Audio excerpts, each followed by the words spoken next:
Bendiciones, soy el pastor Javier Bertucci, este es su programa El Evangelio Cambia. Hoy continuamos con este tema titulado Dios cumple lo que promete. Ayer comentaba en el inicio de esta serie o de este mensaje que Salomón terminó haciendo esta declaración en la inauguración del templo porque él vio a lo largo de sus años cómo Dios cumplió cada palabra que prometió, especialmente a su padre David. Esto como consecuencia de la formación muy apegada que Betsabé le dio a Salomón a Dios. Es decir, Betsabé crió a Salomón bajo el temor de Dios, y esta clase de personas o estas clases de personas tienen profundidad y tienen una visión más amplia de las cosas en la vida. Ahora bien, hoy quiero decirles específicamente que Dios cumple lo que promete a pesar, óigame esto, de mis errores o de mis equivocaciones, siempre y cuando yo las reconozca. Es decir, Dios cumple lo que promete a pesar de las equivocaciones que yo cometa en este trayecto o en el trayecto de que Dios cumpla lo que me prometió. Vamos a regresar al punto de Salomón y de David. Dios le promete a David que va a poner después de él a un hijo suyo en el trono. Ahora, David tenía muchos más hijos de otras mujeres porque en el tiempo era permitido. Ahora, el asunto es que Salomón sale del peor, tal vez, error que comete David, según la Biblia, según lo que leemos.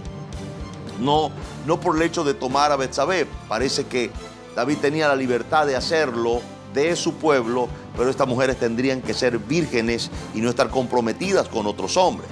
Pero usted conoce la historia de David en este punto. Él toma a la esposa de un hombre fiel y leal, y la historia es bastante dolorosa, grotesca, y David llega a comportarse de una forma inexplicable, partiendo del punto de vista de su formación. Sin embargo, sorprendentemente, Dios cumple lo que promete y lo cumple con el resultado del error de David. Esto es una cosa que siempre va a sorprendernos, pero es la mejor explicación que puedo darle para decirle que Dios va a cumplir lo que promete a pesar de sus propios errores. Aún más, a veces Dios va a usar sus propios errores para lograr un resultado diseñado por Él. También podría hablarles de otros casos de la Biblia donde el error o la equivocación de estos hombres resultó en una bendición al final. Que quiero animarle o que quiero aclararle que los errores que usted comete no son razones para que Dios deje de cumplir lo que Él prometió. Preste atención al mensaje. Dios le cumplió lo que le prometió a Abraham, pero después que le cumplió lo que le prometió, se lo pide. 3 días de camino al monte Moriah, más el día que él termina, digamos, de hacer el altar. Usted conoce la historia, van subiendo la montaña. Ya a Isaac era un muchacho de 14 años, muy inteligente, muy alegre. Ese día vio que su papá no estaba para chistes ni para echar broma. Le dijo: papá, una preguntita, yo tengo 14 años, no soy tan habilidoso, pero sé las cosas más o menos, y te he acompañado montones de veces al altar. Isaac fue un muchacho que Abraham lo enseñó en el altar. Por eso es tan importante que usted no deje a sus hijos en la casa, los traiga a la casa. Enséñele el temor a Dios, enséñele el respeto a las cosas de Dios, enséñele el camino. Ese muchacho lo conocía y le dijo: papá, veo el cuchillo, veo lo que vas a usar para hacer fuego, veo la leña, pero ¿dónde está el sacrificio? ¿Dónde está el cordero? ¿Dónde está el animalito que siempre traemos para sacrificarlo a Dios? Porque él sabía, él conocía lo que Dios, la adoración que su papá le había enseñado. Y Abraham le habla con mucha seriedad y le dice: Dios proveerá, hijo. Y dice: he aquí el fuego, he aquí la leña, mas ¿dónde está el cordero para el holocausto? Ya en ese punto es el verso 8. En el verso 9 ya él está amarrado en el altar. En el verso 10 Abraham Abraham extendió su mano y tomó el cuchillo para degollar a su hijo, degollarlo. Qué momento más difícil para un padre. Levanta su mano,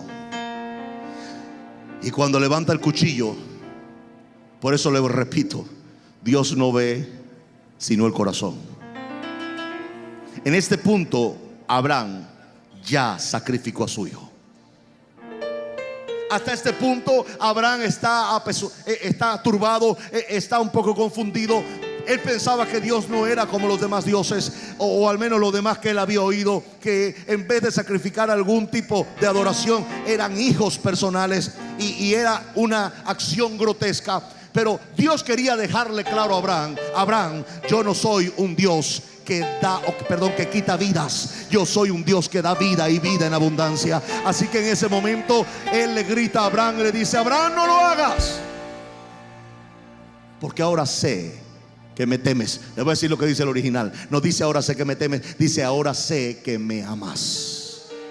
Yo lo que acabo de decir: Abraham, no lo hagas. Ya sé que me amas más que a tu propio hijo. Ya sé que me amas más que a tu propia esposa, más que a tus propios negocios. Tú me amas más a mí, Abraham, así que no lo hagas. No sacrifiques a tu hijo, porque yo no soy un Dios de ese tipo.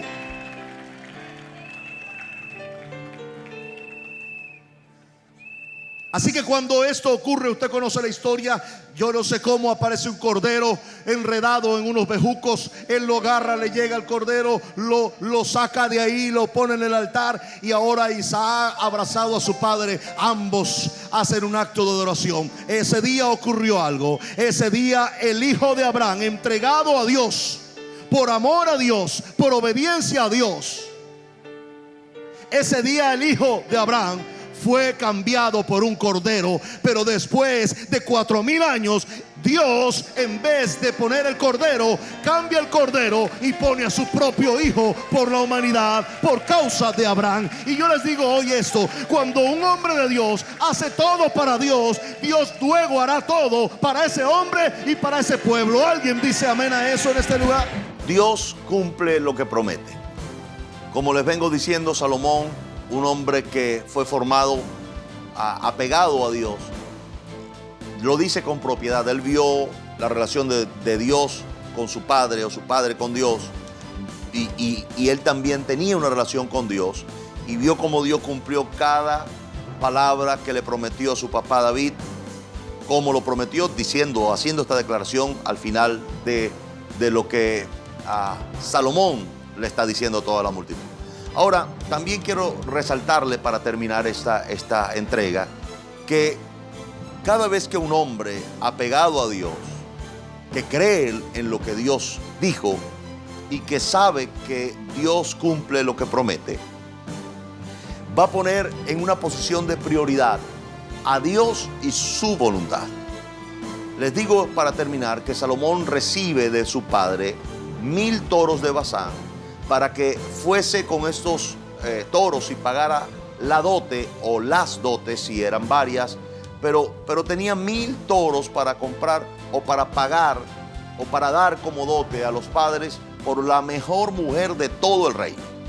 Sin embargo, este muchacho, en vez de salir a hacer la procesión, él pasó todo eso por alto y arriesgó su posibilidad de casarse cuando va y sacrifica los 1000 toros a Dios. Él mismo lo hizo, se los entregó a Dios y le dijo: Señor, yo estoy más interesado en cumplir tu voluntad que en satisfacer mis deseos personales.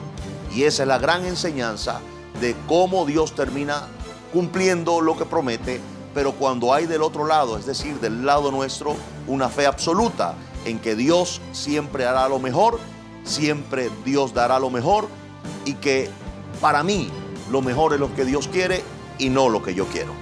Esto es el Evangelio Cambia y soy el pastor Javier Bertucci. Bendiciones para todos.